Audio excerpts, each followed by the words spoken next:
Hi, it's Ryan from the Airbnb Formula. Today I have a good friend of mine who wants to ask me a few questions, and it'd be great insight for you guys to understand how to get into this wonderful world of the Airbnb industry and what it's done for me and my lifestyle, as well as my current business and my net wealth as well. So you don't always need money to get into this game, and I'm going to answer a few questions now which we've collated from my Instagram feed, and we'll give you the answers that everyone's been asking to hopefully get you started on your journey as well. So why does Airbnb work? So I think first and foremost, most people are so accustomed to this Airbnb model rather than staying in hotels.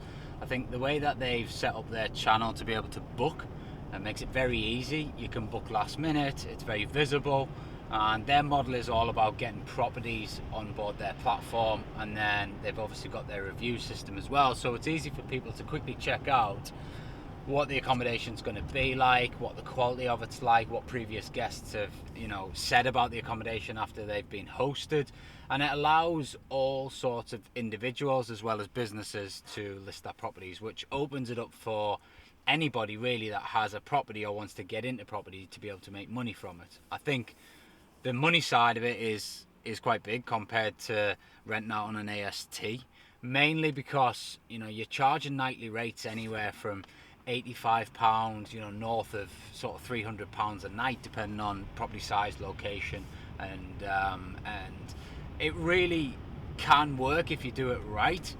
But there are some horror stories as well, so you've got to make sure that you understand how it works. But in answer to the question, I think it works because you can add value to it. You can add a service, you can make a lot of money from it, and therefore people are turning to this rather than renting their properties out to tenants who can give you a lot of hassle. There's a lot of rules around tenants right now where restrict landlords from kicking them out if they're not paying. Ultimately that hits the profit line, and also because of the uplift in value, it allows people to do the rent-to-rent strategy or rental arbitrage strategy that it's known as in many parts of the world apart from the UK, and we can make a profit in between, so you can actually take a property that you don't own and make money from it, which is quite unusual.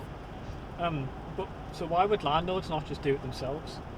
So in brief, a lot of landlords get into property because they want a passive free lifestyle.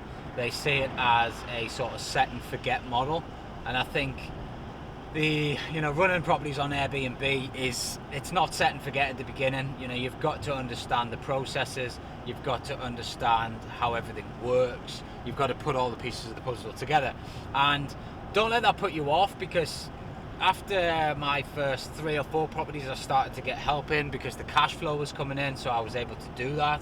And now I work less than 1 or 2 hours a week in my property business and run a portfolio of over 100 properties, and that's by putting good systems and processes in place, but it's from the cash flow that's been input into the business from the Airbnb properties. So there's a lot of landlords who are just quite happy taking their rent, and they don't want all that hassle of managing cleaners, managing maintenance, managing guests, and they're just quite happy with the returns that they get. Not everyone's got a aspiration to earn tens of millions.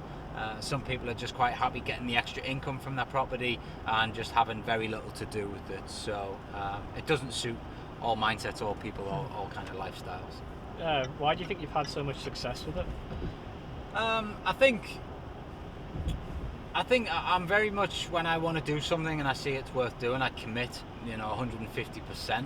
So I go all in, I try and figure it all out, and I'll stop at nothing until I get the results. And half the time with property, you're going to get more no's in property than you get yeses, and that's a fundamental mindset shift that you have to understand, and something that a lot of people can't overcome. Fortunately for me, I can push through rejection and it doesn't really affect me too much, and I know that if you just show up consistently every single day and repeat the same actions, then you will over time get results. So I think that's partly how I've scaled so quickly is my relentless attitude to showing up every day and just continuing to contact people and make moves. And then I quite quickly figured out that I couldn't do all this alone. So you can only reach a certain level by yourself. you cannot, you cannot possibly run over 100 properties by yourself. You can probably do 8 to 10 by yourself before it starts to become a 60-hour-a-week job, which kind of defies the point of doing it all.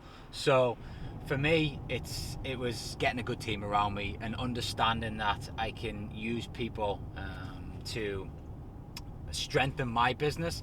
They will do things that I'm not so good at, and I think that's one thing that as entrepreneurs we struggle with, is giving up control. But understanding what your weaknesses are and what your strengths are, and then hiring help to get rid of to help you with your weaknesses, was a game changer for me.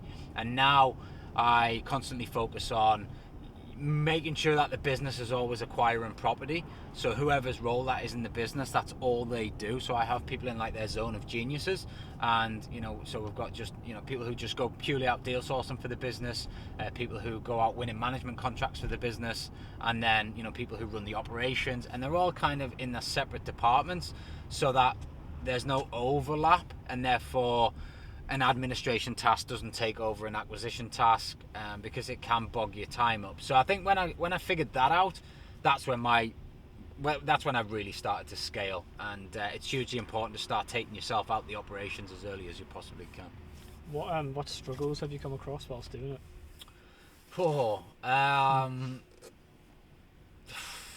I mean, I've had everything from, obviously the horror guests, which you get, but there's nothing that can't be solved. I've never had, nothing major, and but I've had cleaners. I had all my eggs in one basket with a cleaner, cleaning company at the beginning, and I got a text one Saturday night basically saying, we've had enough, we're not going to clean for your properties anymore. That experience left me high and dry. Luckily I managed to rally round and find some cleaners to get all the Sunday changeovers done, but that was a big lesson learned. And I think the lesson there was also that a residential cleaner isn't necessarily a good hotel cleaner, and quite easily they get quickly burnt out because they're not used to all the extra tasks and the reactiveness of the job. I think I've powered through all the rejections. God knows how many thousands of viewings I've been on over the years, and there's a lot of no's involved there. So mindset's a big thing. Overcoming money objections, trying to find money to keep things going. And I think at the beginning I struggled to keep deal sourcing when the pot of money was reducing, because I'd outlaid so much to get properties set up. But if I could go back again, I would just continue to be out there acquiring property, and I'd find the money, because I'm a firm believer that a good deal will always find the money. So but yeah, I mean, there's plenty of struggles, but nothing that couldn't be solved. And I think that's one thing that, relating to the earlier question, why I've had so much success, is my property game has just come from solving problems for other people. And I think when you come from that perspective and have that attitude, then you will move forward quite quickly. I think you just touched on it a little bit, but what would you change if you could start again? Yeah, I wouldn't put all my eggs in one basket with a cleaning company, but what would I change? I would get help a lot sooner. So it took me until I had about 20 properties under my belt to hit burnout point. Split my head up and put myself in hospital. The wife was sat beside me in hospital sort of saying, like, you're burning out, you can't do this, it's ridiculous, you never see the kids, you never see me, blah blah blah. And and she was right. So I then looked at how I could get help in the business and automate it, systemize it, and help me get my time back. And that was a big shift for me. So I'm all about working less and earning more, and I really live by that now, and protecting my time to make sure that I can constantly be focusing on developing the business rather than working in the operations of the business. And by doing that, the business has scaled so much quicker since that point. So if I could go back again, I would hire help from the minute I had some cash flow coming into the business and understanding what I wanted to achieve long term.